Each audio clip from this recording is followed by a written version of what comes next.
आपल्याला सुरू करायचा आता प्रकरण नंबर 2, समांतर रेषा व छेदिका. तर पहिल्यांदा आपण विचार करू समांतर रेषा म्हणजे काय. आता हा आपला बोर्ड आहे, याला आपण एक प्रतल असं म्हणणार. या एकाच प्रतलामध्ये एकमेकींना न छेदणाऱ्या रेषांना आपण काय म्हणणार, समांतर रेषा. आणि या रेषांना जर दुसरी एखादी रेषा अशी आपण काढली असेल तर त्याला आपण काय म्हणतो, छेदिका. मग समांतर रेषा आणि त्यानंतर छेदिका यांना या आकृतीला अनुसरून वेगवेगळ्या प्रकारचे कोन तयार होतात. तर त्या कोनांचा अभ्यास आपल्याला करायचा आहे. मग त्या कोनांवरून आपल्याला वेगवेगळ्या प्रकारचे प्रश्न विचारले जातात. विचार जर केला असेल तर एकदा जर तुम्ही केअरफुली पाहिलं, काळजीपूर्वक जर पाहिलं, तुम्हाला व्यवस्थित त्या ठिकाणी कोनांचा अभ्यास करता येतो आणि यावरचा आलेला कोणताही प्रश्न तुम्हाला सॉल्व्ह करता येतो. मग आता कोणकोणत्या प्रकारचे कोन आहेत ते आपण पाहून. पहिल्यांदा विचार करू आपण संगत कोन. इंग्लिशमध्ये याला करस्पॉन्डिंग अँगल असं म्हटलं जातं. आता ही रेषा आहे, ही रेषा आहे, ही आपली छेदिका. समजा याला तात्पुरते आपण नाव दिले A B C D E F G H. ही एल, ही रेषा एम आणि छेदिका आपण काहीतरी घेतली असेल एन. तर मग तुम्हाला असं म्हटलं जातं की एल ही एम ला समांतर आहे आणि एन ही छेदिका आहे. तर मग यामधले कोन तुम्हाला विचारले जातात. तर आपण संगत कोनांचा विचार करतोय. संगत कोन याचा अर्थ छेदिकेच्या एकाच बाजूचे रेषेच्या वरचे आणि रेषेच्या खालचे जे कोन असतात त्याला आपण संगत कोन असं म्हणतो. फॉर एक्झाम्पल, हा जर आपण अँगल घेतला ए, मग कोन ए, आणि याचा संगत कोन कोणता, इकडचाच. हा जर वरचा घेतला असेल तर हा वरचाच आपण घेणार, याचा अर्थ कोन ई. हे दोनही कोन एकरूप असतात. म्हणजे याचं माप जर 30 अंश असेल तर याचं माप सुद्धा 30 अंशच राहणार आहे. मग आता ही झाली एक जोडी. त्याचप्रमाणे आता नंबर 2, मग आता रेषेचा खालचा रेषेच्या खालचा. या ठिकाणी आपण हा घेऊ अँगल सी, याला कोणता राहणार मग खालचा अँगल जी. अँगल सी एकरूप अँगल जी. इकडे आपण गेलो तर या ठिकाणी आता अँगल बी, याला कोणता राहील रेषेच्या वरचा अँगल एफ. तिसरी जोडी अँगल बी एकरूप अँगल एफ. आणि चौथी या ठिकाणी अँगल डी, याला एकरूप अँगल एच. अँगल डी एकरूप अँगल एच. याचा अर्थ संगत कोनांच्या जोड्या किती झाल्या, तर 4 जोड्या तयार झाल्या. मग तुम्हाला कोणत्याही एका कोनाचं माप दिलेलं असतं, त्यावरून बाकीच्या कोनांचे माप काढायचे. ते कसे काढायचे आपण नंतर पाहणारच आहोत. फक्त संगत कोन कोणते आहेत ते आपल्याला या ठिकाणी लक्षात घ्यायचं होतं. त्यानंतर आता आपल्याला पाहायचं आहे आंतरकोन, इंटेरियर अँगल. पुन्हा ही रेषा आपण घेतली आहे एल, दुसरी आपण रेषा या ठिकाणी घेऊ एम, छेदिका या ठिकाणी घेतली समजा एन. याला नाव दिले आपण A B C D E F G H. आंतरकोन दोनही रेषेच्या आतमधले कोन, ज्या रेषा समांतर आहेत त्याच्या आतमधले. परंतु छेदिकेच्या एका बाजूचे आपण घेणार. समजा हा घेतला आपण अँगल सी, कोन सी, तर याचा सोबत हा राहणार आहे कोन ई. परंतु आंतरकोनांचं वैशिष्ट्य काय, तर आंतरकोनांची बेरीज 180 असते. याचा अर्थ कोन सी अधिक कोन ई बरोबर 180 डिग्री, 180 अंश.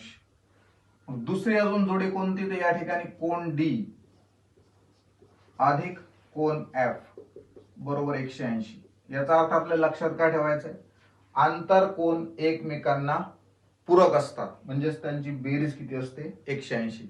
याचा अर्थ एक जर 80 धरला तर दुसरा किती राहणार आहे, 100 राहणार. त्यानंतर आपण पाहणार आता व्युत्क्रम कोन, अल्टरनेट अँगल्स. तर व्युत्क्रम कोनांच्या जोड्या कोणत्या आहेत ते आपण पुन्हा पाहू. रेषा एल समांतर रेषा एम, ही त्यांची छेदिका आहे. याला आपण नाव दिले A B C D E F G आणि एच. व्युत्क्रम कोन, अल्टरनेट अँगल. आता या ठिकाणी कोन हा घेतला आपण सी समजा, तर याचा व्युत्क्रम कोन राहणार आहे एफ. याचं वैशिष्ट्य काय, तर दोघांचे माप समान असतात, एकरूप असतात. याचा अर्थ कोन सी एकरूप कोन एफ. याला कारण काय, एकमेकांचे व्युत्क्रम कोन आहेत. त्यानंतर दुसरी जोडी कोणती राहणार आहे, कोन डी. याला एकरूप कोणता राहणार आहे, इकडचा. आता कोन ई, कोन डी एकरूप कोन ई, एकमेकांचे व्युत्क्रम कोन. तर आपण 3 प्रकारचे कोन पाहिलेत, किती जोड्या पडतात ते आपण पाहिलेले आहे. यावरून आता आपला अभ्यास प्रश्न संचामध्ये काय काय प्रश्न दिलेत त्यांचा आपण विचार करू. सराव संच 2.1 यामध्ये अशा प्रकारची आपल्याला आकृती दिलेली आहे आणि त्यातलं एक पहिलं गणित आहे, आपल्याला सोडवायचं आहे. संगत कोनांच्या जोड्या. तर तुम्हाला एक एक कोन दिलाय, त्याचा संगत कोन, त्याची जोडी कोणती असं आपल्याला विचारलेलं आहे. आता कोन पी, संगत बद्दल आपण काय सांगितलं होतं, रेषेच्या वरचे, रेषेच्या वरचे. आता कोन पी हा इथं दिसतोय आपल्याला, कोन पी छेदिकेच्या एका बाजूला पी असेल तर त्याला कोणता घेणार, रेषेच्या वरचा डब्ल्यू. याचा अर्थ इथे येणार अँगल डब्ल्यू. कोन क्यू इकडचा घेतला आपण रेषेच्या वरचा, तर इकडचा रेषेच्या वरचा कोणता राहील, एक्स. त्यामुळे या ठिकाणी अँगल एक्स. कोन आर रेषेच्या खालचा इथला, इथले रेषेच्या खालचा घ्यावा लागेल. आर सोबत कोण आहे, वाय आहे. याचा अर्थ इथं राहणार आहे वाय. एस इकडचा रेषेच्या खालचा, तर इकडचाच रेषेच्या खालचा झेड. एस ला एकरूप कोणता राहणार आहे, झेड. म्हणजे त्याचा संगत कोण कोणता आहे, झेड. या ठिकाणी अँगल झेड. त्यानंतर आंतर व्युत्क्रम कोन, म्हणजे व्युत्क्रम कोन आपल्याला शोधायचे आहे. अँगल एस, एस चा व्युत्क्रम कोन इकडचा राहील असा एक्स.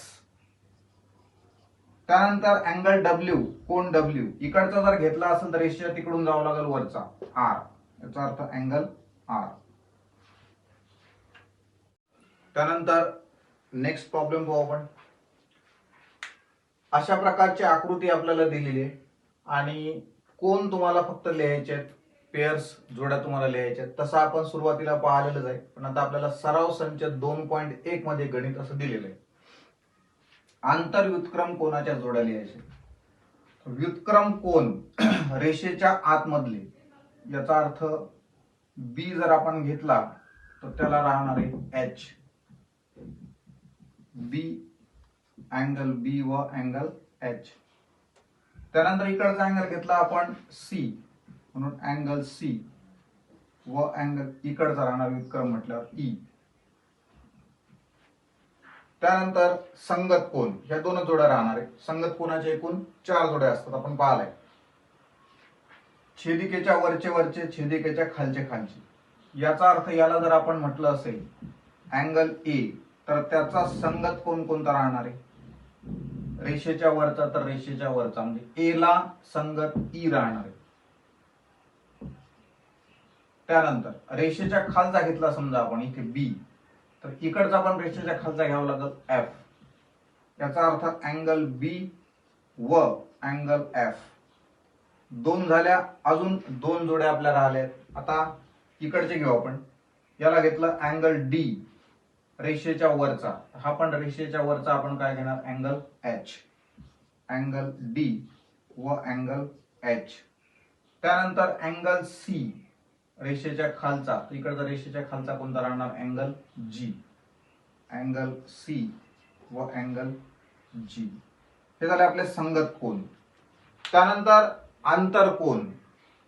आंतरकोन म्हणजे रेषेच्या मधले आणि एकाच बाजूचे, छेदिकेच्या एकाच बाजूचे.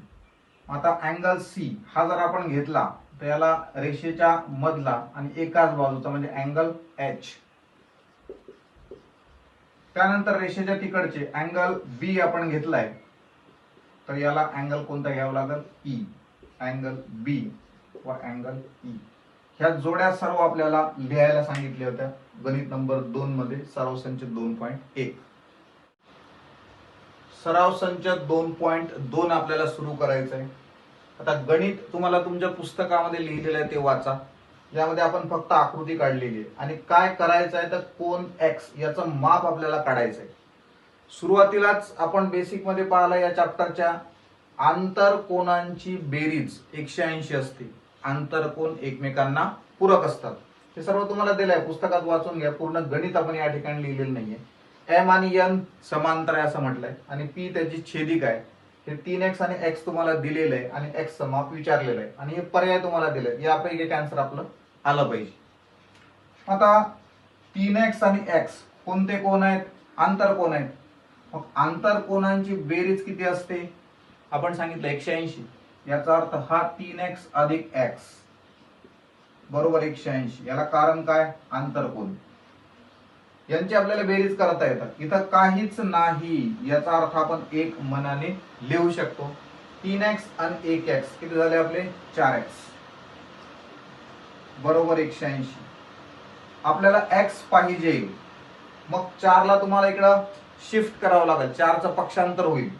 मग 4 इथं गुणाकारामध्ये 4x याचा अर्थ 4 गुणिले x. गुणाकारातला 4 इकडे कुठे येईल? भागाकारामध्ये येऊन जाईल. 180 भागिले 4.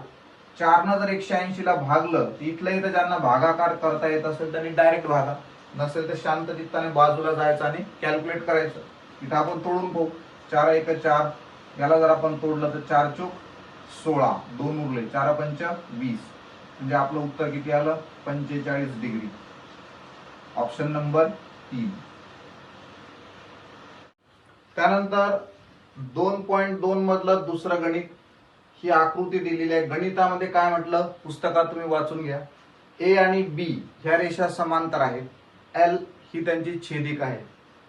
हा अँगल तुम्हाला दिलाय 2x आणि हा दिलाय 4x आणि असं म्हटलं की x ची किंमत काढा.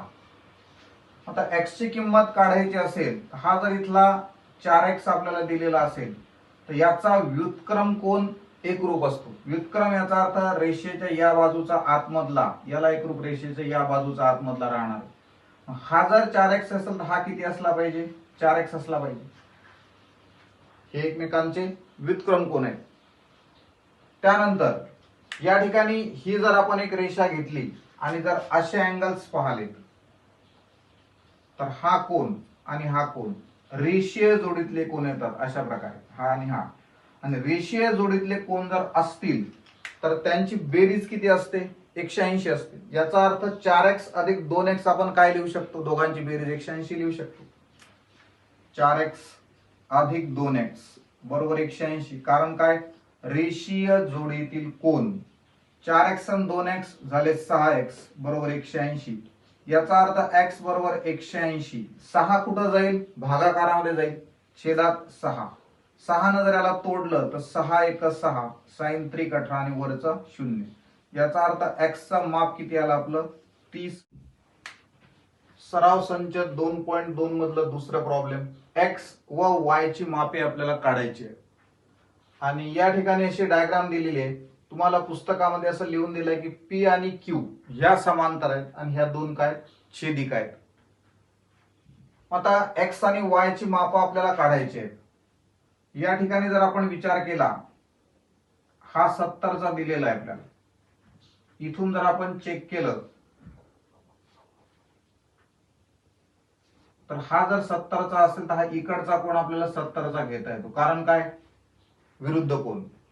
समजा या ठिकाणी आपण म्हटलं असेल, काहीतरी नाव दिलं असेल त्याला m, तर m आणि 70 हे सारखेच राहणार आहेत, एकमेकांचे विरुद्ध कोण. मग या ठिकाणी आपल्याला लिहिता येईल अँगल m बरोबर 70 कंसात लक्षात ठेवता येईल आपल्याला काय? विरुद्ध कोण. त्यानंतर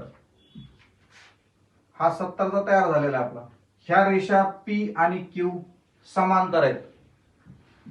ही त्याची छेदिका आपल्याला दिलेली आहे. याचा अर्थ y आणि m यांची जर आपण बेरीज केली तर 180. कारण की आंतरकोनाच्या कसोटीनुसार इथं आपल्याला लिहिता येईल अँगल y अधिक अँगल m, आपण मनाने नाव दिलेलं आहे समजण्याकरता, बरोबर 180. याला कारण काय? आंतरकोन. शॉर्ट मध्ये आपण लिहू आंतरकोन. y तर आपल्याला काढायचंच आहे जसाच्या तसा, अधिक m 70 आपल्याला दिलेलं आहे बरोबर 180.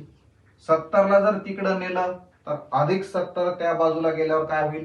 वजा 70. म्हणजेच अँगल y बरोबर 180 वजा 70. याचा अर्थ उत्तर आलं आपलं 110. y ची किंमत आपल्याला मिळालेली. आता उरलं कोण? एक्स. मग एक्स आपल्याला जर काढायचा असेल तर एक्स काढण्यासाठी या अँगलचा आपण विचार करू. पुन्हा सेम कंडिशन, या ठिकाणी आपण दुसरं घेऊ. आपल्याला आता एक्स काढायचं आहे तर इथला 40चा अँगल आणि इथं समजा नाव दिलं आपण के. तिथं जर के नाव दिलं असेल तर या ठिकाणी 40 अधिक के किती होणार आहे? 180. 180 होण्याचं कारण काय? ही पूर्ण एक सरळ रेषा आहे आणि दोन कोण तयार झाले? रेषीय जोडीतील कोण आपण म्हणणार. मग या ठिकाणी अँगल के अधिक 40 बरोबर 180, कारण रेषीय जोडीतील कोण. यातला 40 जर तिकडे नेला तर अँगल के बरोबर 180 वजा 40 बरोबर किती आलं? 140. याचं माप 140 आपल्याला मिळालेलं आहे. पी रेषा आणि क्यू रेषा समांतर दिलेली आहे. त्याची टी जर आपण छेदिका घेतली तर अँगल के आणि अँगल एक्स हे एकरूप आहेत. त्याला कारण काय? हे संगत कोण आहेत. अँगल के एकरूप अँगल एक्स, याला कारण काय? संगत कोण. के चं माप जेवढं असेल तेवढंच माप एक्स राहणार. के किती काढला आपण? 140. म्हणून अँगल एक्स बरोबर सुद्धा किती राहणार आहे? 140 डिग्री. त्यानंतर 2.2 मधलं हे तिसरं गणित आहे. अँगल एबीसी ची माप आपल्याला या ठिकाणी काढायचं आहे. गणितामध्ये असं म्हटलं आहे की एल आणि एम समांतर आहेत, पी आणि क्यू पण समांतर आहेत. हे ए बी सी आपल्याला काढायचे आहे. आता एबीसी काढायचे म्हटल्यानंतर या ठिकाणी आपण हा 80चा कोण दिलाय, तर हा जर 80चा असेल, ह्या रेषा समांतर आहेत, तर याचा अर्थ हा पण कितीचा असला पाहिजे? 80चा असला पाहिजे. कारण काय? संगत कोण. संगत कोण एकरूप असतात. या ठिकाणी लिहून घेऊ आपण. याला काहीतरी नाव दिलं समजा एम, तात्पुरतं आपल्याला समजण्यासाठी. अँगल एम बरोबर 80 कारण संगत कोण. त्यानंतर एम ला सी एकरूप राहणार आहे, कारण काय? विरुद्ध कोण. किंवा एम ला बी एकरूप राहणार आहे, कारण काय? व्युत्क्रम कोण. एम आपण नाव दिलेलं आहे. अँगल एम एकरूप अँगल बी, रेषेच्या इकडचा रेषेच्या इकडचा, कारण ह्या पण समांतर आहेत. आणि ही जर आपण छेदिका घेतली एम, तर कोण एम आणि कोण बी एकरूप आहेत, कारण व्युत्क्रम कोण. मग माप कोण बी किती राहील? माप कोण बी बरोबर 80. आता ह्या रेषा पण समांतर आहेत. ह्या समांतर आहेत. ही जर छेदिका असेल तर बी आणि सी एकरूप राहणार. बी आणि सी एकरूप राहायचं कारण काय? रेषेच्या वरचा आणि एकाच बाजूच्या संगत कोण. मग या ठिकाणी आपल्याला लिहिता येईल अँगल बी एकरूप अँगल सी. याला कारण आपण कंसात लिहून ठेवू, संगत कोण. बी चं माप तर काढलाय आपण किती? 80. याचा अर्थ माप कोण सी बरोबर किती राहणार आहे? पुन्हा 80च राहणार आहे. बी पण काढला, सी पण काढलाय. आता उरला फक्त आपला ए. इथं जर विचार केला तर ह्या दोन रेषा समांतर दिलेल्याच आहेत. एल जर आपण छेदिका घेतली तर ए अधिक 80 यांची बेरीज 180 राहणार आहे, कारण की संगत कोण. इथं लिहू आपण माप कोण ए अधिक, याचं नाव टाकलंय नाही आपण, समजा डायरेक्ट लिहून टाकू, त्याचं माप 80 बरोबर 180. याला कारण काय? आंतर कोण. मग आता माप कोण ए अधिक 80 जर तिकडे गेला तर 180 अधिक 80 तिकडे गेला तर वजा 80. याचा अर्थ माप कोण ए बरोबर किती आलं? 100. अशा प्रकारे तीनही कोण आपण काढले, ए बी आणि सी. त्यानंतर 2.2 मधलं चौथं गणित. आपल्याला गणितामध्ये असं लिहून दिलंय की ए आणि बी ह्या समांतर आहेत, एल छेदिका आहे आणि एक्स वाय झेड ची मापा किती आहेत हे आपल्याला काढायचंय. पुन्हा आपण विचार करू. या ठिकाणी एक्स चं माप काढण्यासाठी हा 105 आणि एक्स हे दोन कोण एकरूप आहेत. याला कारण काय? संगत कोण. समांतर रेषा ही छेदिका रेषेच्या वरचा. याचा अर्थ अँगल एक्स बरोबर आपण काय लिहू शकतो? 105 डिग्री. याला कारण सांगता येईल तुम्हाला संगत कोण. त्यानंतर हा जर 105 चा असेल तर याच्या विरुद्ध कोण हा सुद्धा 105 चा राहणार आहे, कारण दोन्ही सारखेच राहतात विरुद्ध कोण असल्यामुळे. मग या ठिकाणी तुम्हाला लिहिता येईल अँगल एक्स बरोबर अँगल वाय बरोबर 105. याला कारण काय? विरुद्ध कोण.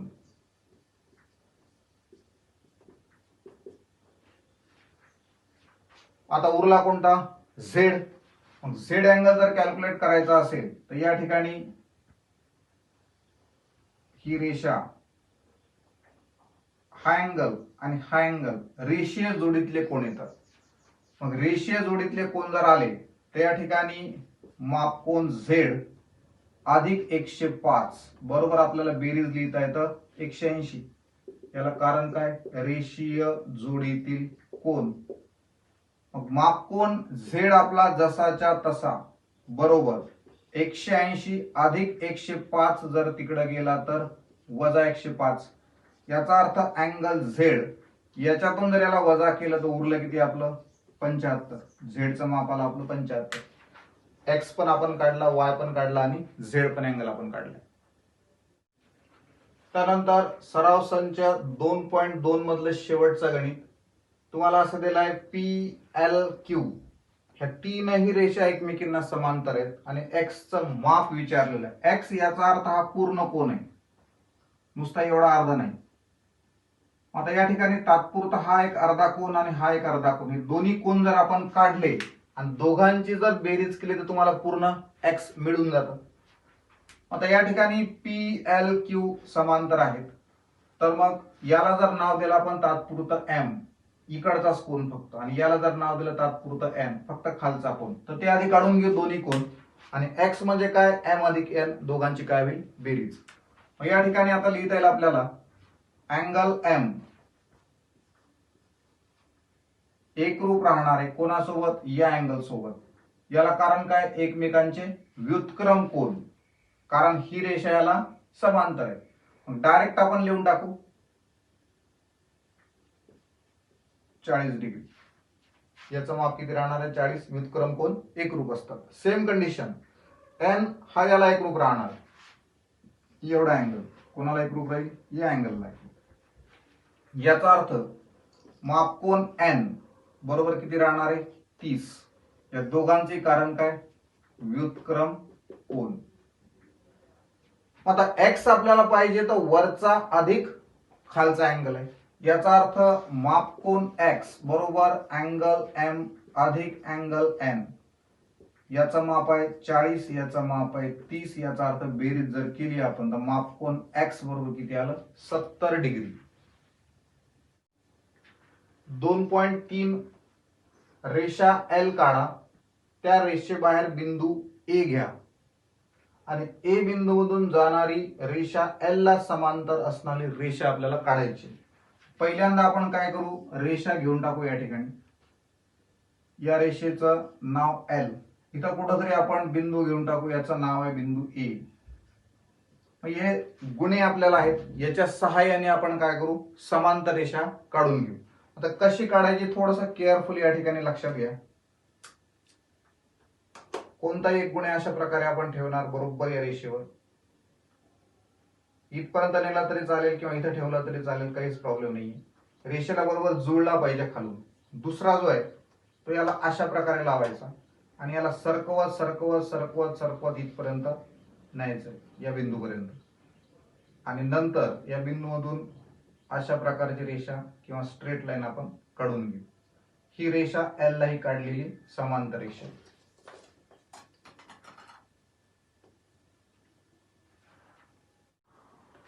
त्यानंतर 2.3 मधलं दुसरं, जसं आपण पहिलं पाहिलं होतं सेम घ्यायचं आहे, फक्त बिंदू आपण त्या ठिकाणी बदललेला आहे. तुम्हाला कॅल्क्युलेट करता येईल. एक सरळ रेषा, त्या रेषेचं नाव एल, कोणताही एक बिंदू घ्या टी, यातून आपल्याला काय करायचं आहे? समांतर रेषा काढायची.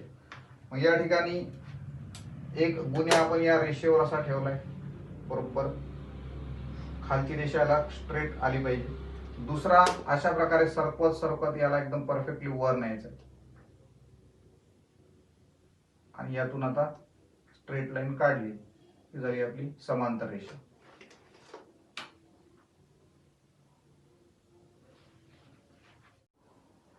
2.3 मधलं शेवटचं गणित, रेषा एम आणि 4 सेंटीमीटर अंतरावर समांतर असणारी रेषा एन काढा. आता याची पद्धत कशी आहे, तर रेषा एम आपण कॅल्क्युलेट करून काढून घेऊ. त्यानंतर यावर कोणतेही दोन बिंदू घ्या. समजा आपण घेतले ए आणि बी. हा गुन्ह्याच्या सहाय्याने या ठिकाणी लंब टाकायचा आहे. इथे खालून बरोबर स्ट्रेट आलं पाहिजे, सरळ आलं पाहिजे. या ठिकाणी आपण लंब टाकला. सेम कंडिशन या ठिकाणी आपण करणार.